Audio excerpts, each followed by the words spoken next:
One-foot-flipper. Hey, what's going on, everybody? Paige here, the 1 Foot Flipper.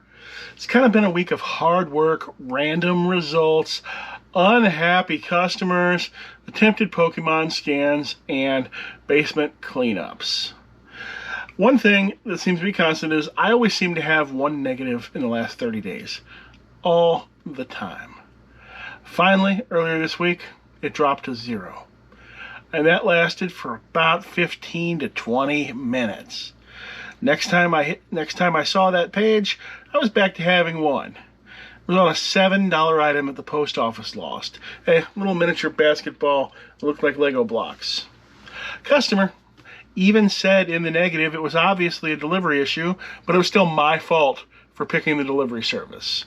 Now, this was a $7 item they paid $6 shipping on. And because of the weight, I actually paid more than $6 to ship it.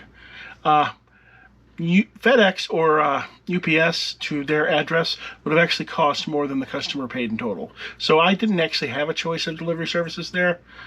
But the worst part is that I was still expecting the item to show up. It actually hadn't been lost that very long. It had recent tracking. It's only been a couple of weeks since the order was even made. But I didn't look at it for a day, dropped the ball on refunding. Normally on these things I age them out, and I try to age claims out that are not that legitimate or I think are still going to make it there. But I didn't notice it, and it went to the day that they could escalate it. And of course they escalated it the very second they could, escalated it to customer service, and that locks out my ability to refund. Why would you do that, eBay? I just want to give them their money back at this point. I want it to be over. I don't need you to really make a decision. I'll refund them myself. You know, for that matter, why doesn't eBay send me a warning? Hey, if you don't do anything about this today, they can escalate it. But no, there's no warning there. Instead, they give you the warning like 9 days out before you can, do anything else. So every night I pack my orders in the early evening, usually around 6 o'clock, and they'll leave the house with my wife the next morning. And this Tuesday, I had a single order come in hours later than I was done packing. But it was just a single $10 item, and not something it was really small, and it was in a big tub, so it's not something my wife or daughter was going to find in 10 seconds, so I just opted to kick it to the next day, which is extremely normal. That's why I have multi-day handling time. The shipping deadline for the item was actually tomorrow, which was the next Monday. Now, Thursday was a scheduled postal holiday, which means the item wasn't going to hit the post office until Friday. But once again, Monday at midnight is when that item has to be shipped by. Later that evening, after the post office was closed, and I couldn't do anything. Later that Wednesday evening, the evening after they purchased it, I got first message from the frantic and upset buyer wondering why this item, a golf cart voltmeter, had not shipped yet. Because because eBay sellers are a 24-hour a day, 7 days a week, thing, and they obviously ship instantly just like Amazon does. I get many messages from the customer over the next few days. They don't believe that Juneteenth is a postal holiday. And of course, when USPS finally gets the item on Friday, they don't scan it. They then fail to scan it on Saturday. And now it's Sunday afternoon, about almost 2 p.m. All 22 items that I shipped on Friday have been scanned, except for this stupid golf cart voltmeter. So now it looks like I've been lying to the customer the entire time, because, they were expecting it to show up in the postal tracking within hours. And instead it's now like 5 days later and it still hasn't showed up in tracking. And he's already said he's bought one on Amazon and it's already been delivered. Should have bought it on Amazon first. It's better not give me and the post office not scanning it's probably going to end up getting me a negative feedback, even though the guy, after many messages, stopped seeming to be mad at me anymore once I told him that, the shipping deadline was Monday, guy, and you didn't tell me you had a special need until it was too late for me to do anything about it. But now that they haven't scanned it, he's coming back with more messages thinking that I didn't ship it. Moving along. Pokemon. I have multiple friends who have dabbled on and off, and some more than dabble in buying and holding various collector card boxes, Magic the Gathering, Pokemon, and sometimes other low print run gaming items as investments, sort of. But none of them really, or just to trade later after they gain value, but none of them really kept any records or receipts, and they don't actually want to go through the trouble or tax complications of personally selling the stuff now that they want to unload it. So I end up buying the good stuff off of them at 60 cents on the eBay dollar. It's about what the hobby shop would pay them anyway, but you know, they're helping me out rather than helping the hobby store out.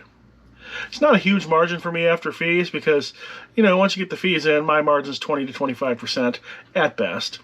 But that margin is still always in the $10 to $100 range, and it's easy list, easy ship stuff. I can even use stock photos if I want to, since it's all new stuff. And basically this is normally pretty drama-free, except for one item. Pokemon booster boxes. Do we have any Pokemon booster boxes? Let's see. Here's one. Right here. Pokemon Sword and Shield Battle Styles.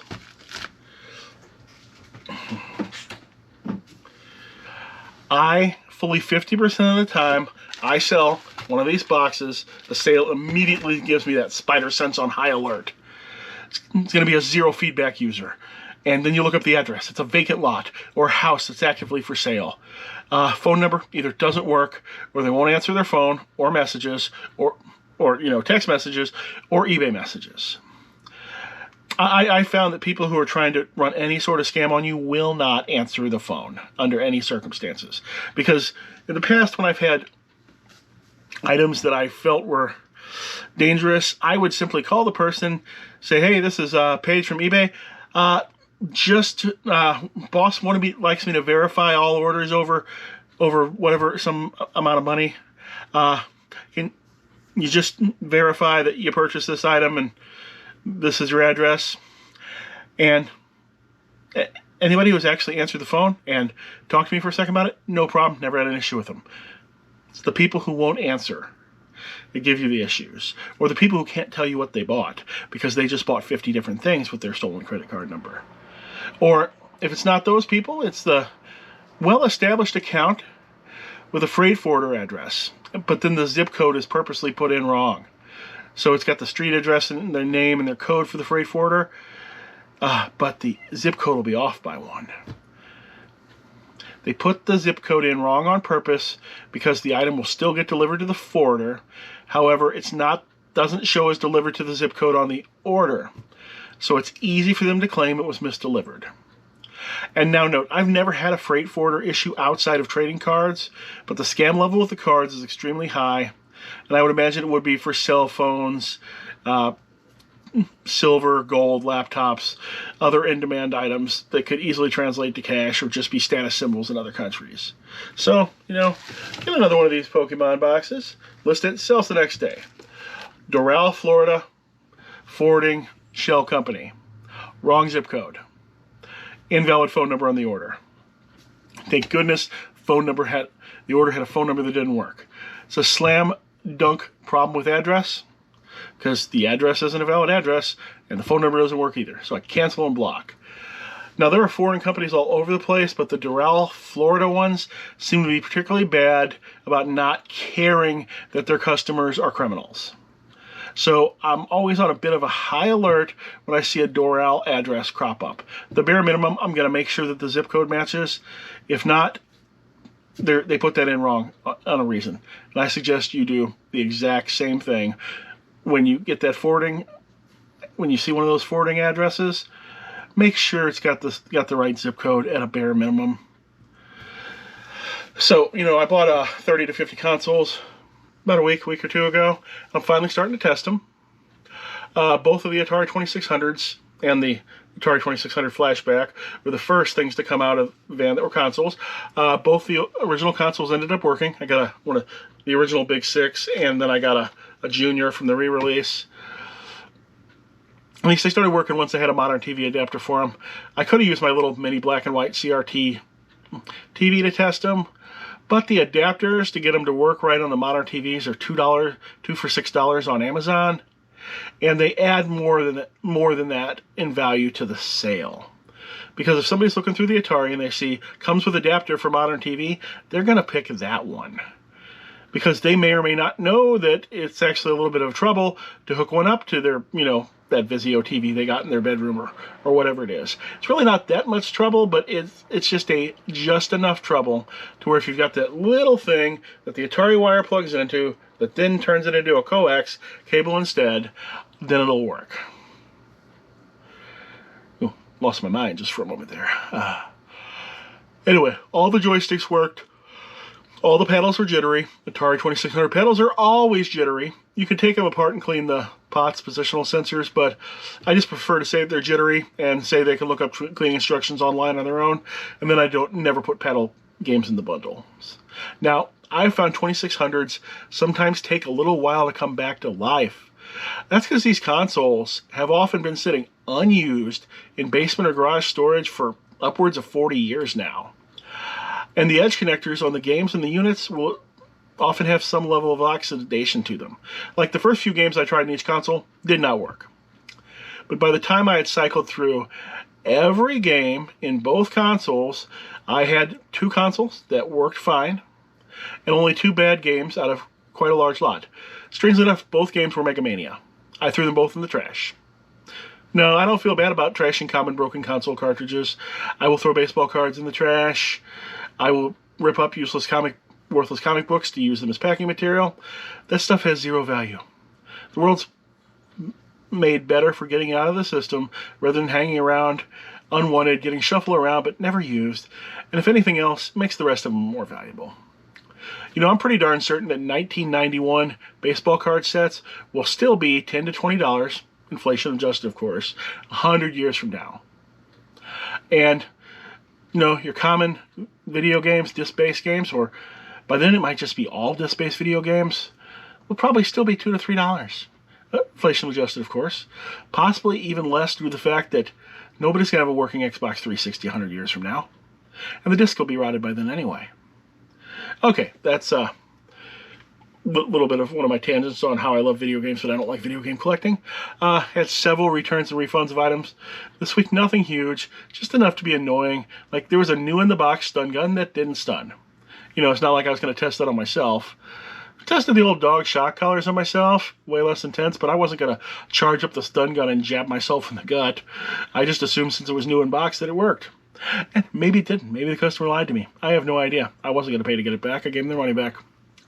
So, since I still have almost 2 van loads of stuff to process, I went on down to the basement to see where there was room wasted.